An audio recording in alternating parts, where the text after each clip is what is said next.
বিপ্লবী সিনিয়র যুগ্ম মহাসচিব ও সুপ্রিম কোর্টের বারবার নির্বাচিত সাবেক সম্পাদক বাংলাদেশ বার কাউন্সিলের সম্মানিত সদস্য জনাব বরিশাল রুহুল কুদ্দুস কাদের, জনাব বরিশাল রুহুল কুদ্দুস কাদের।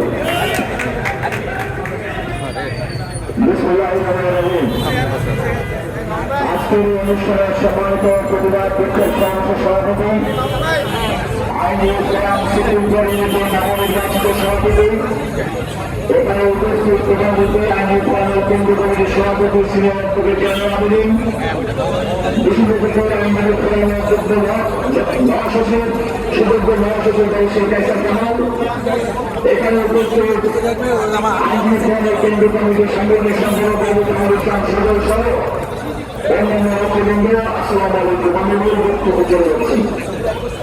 আপনারা লক্ষ্য করবেন অতি সম্প্রতি এই একই দাবিতে আমাদের তৃতীয় দিনের মতো কর্মসূচি আজকে পালিত হচ্ছে। গত 24শে এপ্রিল এখানে আমরা বিক্ষোভ সমাবেশ মিছিলের মাধ্যমে একই দাবি করেছিলাম। আমাদের প্রত্যাশা ছিল সরকার, এই সরকার প্রাইমারি দাবি পূরণ করবে। গত 27শে এপ্রিল সুপ্রিম কোর্ট আইন অনুসরণে যতভাবে আইনজীবী ফোরাম সেইভাবে সংবাদ সম্মেলনের মাধ্যমে দাবি আদায়ের জন্য বলেছিল সরকারকে, সরকার কর্মরত হবে। সেদিকে আমরা কর্মসূচি দিয়েছি। আজকে সারা দেশের প্রত্যেকটি আইনজীবী সমিতিতে যতভাবে আইনজীবী ফোরাম শুধুমাত্র নয়, দেশপ্রেমিক আইনজীবীদের নেতৃত্বে এবং তাদের সমর্থনে একই ধরনের কর্মসূচি নিতে হবে। ইতিমধ্যে হচ্ছে, ইতিমধ্যে আমরা খবর পেয়েছি ঢাকা আইনজীবী সমিতি সহ বাংলাদেশের প্রত্যেকটা জেলা আইনজীবী সমিতিতে একই দাবিতে বিক্ষোভের সমাবেশ হচ্ছে। আমি আমার বক্তব্য সংক্ষিপ্ত করব।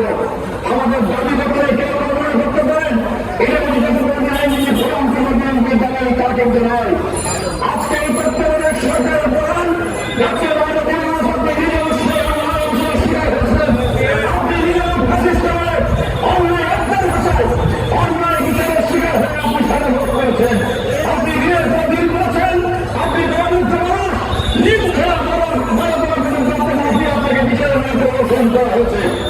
আজকের প্রতিষ্ঠান যেমন গান শুনল, আপনার বক্তব্য মিথ্যা বক্তব্য দেওয়ার জন্য আপনাকে সাজা দেওয়া হয়েছিল, আপনাকে দীর্ঘদিন পর্যন্ত রিমান্ডে দেওয়া হয়েছিল, আপনাকে নির্যাতন করা হয়েছিল। আজকে আইনি প্রতিষ্ঠান আপনি দীর্ঘদিন পর্যন্ত খালেদের বিরুদ্ধে এখন ধরে নিয়ে গেছেন। আজকে বাংলাদেশের গণতন্ত্র আইনের শাসনের বিরুদ্ধে উনি প্রথম করে একটি অবস্থান গ্রহণ করেন, তাহলে সেটা হচ্ছে বিন খালেদা।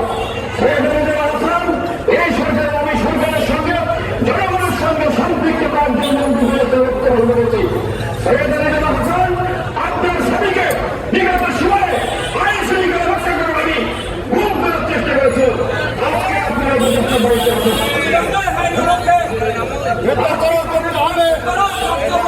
আজকে আপনার স্পষ্ট বক্তব্য বিএনপি দাবিয়ে নয়, এটা সাধারণ মানুষের আইনজীবী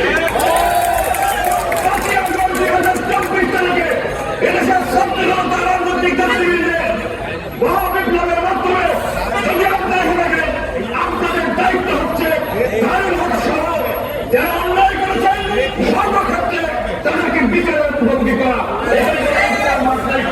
আপনি যদি মনে করে থাকেন তৎকালীন বিচার বিভাগ আপনাকে অন্যায় করেছে, আপনি যদি মনে করে থাকেন আপনাকে অন্যায় সাজা দেওয়া হয়েছে, আপনি যদি মনে করেন রিমান্ডে আপনাকে নির্যাতন করা হয়েছে, অন্যায়ভাবে সাজা দেওয়া হয়েছে, খানার হক সহ সমস্ত বিচারপতি দোষরা আজকে ন্যায় বিচার ভুলে রেখেছে, এটা আপনাদের দায়িত্ব অবিলম্বে তাদেরকে বিচারের মুখোমুখি করা।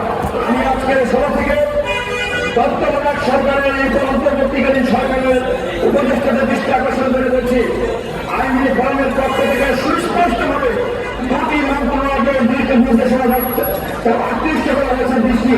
একটি হচ্ছে আইন বিচার এবং সংসদ বিভাগ মন্ত্রণালয়, আরেকটি হচ্ছে স্বরাষ্ট্র মন্ত্রণালয়। আমাদের দাবি সমর্থন করার জন্য শুরুর জন্য এই দুটি মন্ত্রণালয়কে অবিলম্বে কার্যকরী দাবি জানাচ্ছি। সবাইকে ধন্যবাদ।